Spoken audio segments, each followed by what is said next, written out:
ta sinh ra giữa mặt đất xanh dần về bắc hồ năm xưa rất đậm mát đi đánh giặc.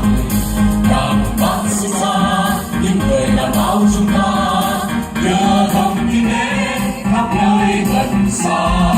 Mấy ngày năm xa lao qua những ngày đêm đầy lửa khói, một bước gần chúng tôi dấu hiệp huy vẫn sẵn sàng vượt núi bao sông. Những người làm áo quyết tâm chung tay góp sức xây đất nước đẹp tươi. Nào hát lên những người không biết trong thực lễ yêu, cùng nắm tay cùng thấu đi vào kỷ nguyên mới. Hoa tiếng ca trên những con của tổ quốc ta, là mùa xuân tràn đầy hồng dài sang niềm tin. Nào hát lên những người không biết trong thực lễ yêu, cùng nắm tay cùng thấu đi vào kỷ nguyên mới.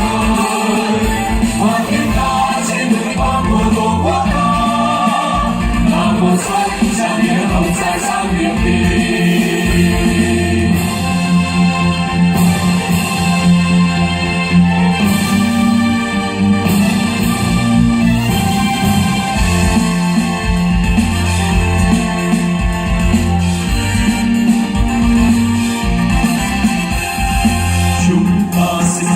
Giữa mặt đất xanh rừng về bắc hồ năm xưa rất băn khoăn đi đánh giặc. Đảng Bắc sinh ra những người làm áo chúng ta đưa thông tin đến khắp nơi gần xa. Mấy điều năm xa lao qua những ngày đêm đầy lửa khói, một quốc cần chúng tôi dấu hiệp huy vẫn sẵn sàng vượt núi bắc sông. Những người làm áo quyết tâm chung tay góp sức xây đất nước đẹp tươi. nào hát lên những người không biết trong thực lễ yêu, cùng nắm tay cùng nhau đi vào kỷ nguyên mới.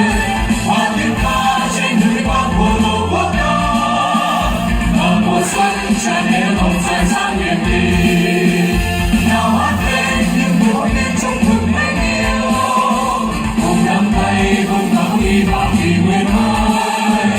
Hoa tiếng ca trên núi bắc của tổ quốc ta, là mùa xuân tràn đầy hồng dài sang niềm tin.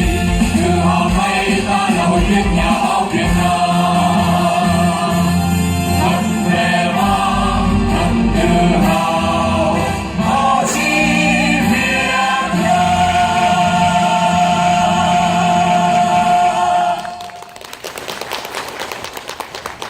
Chương trình được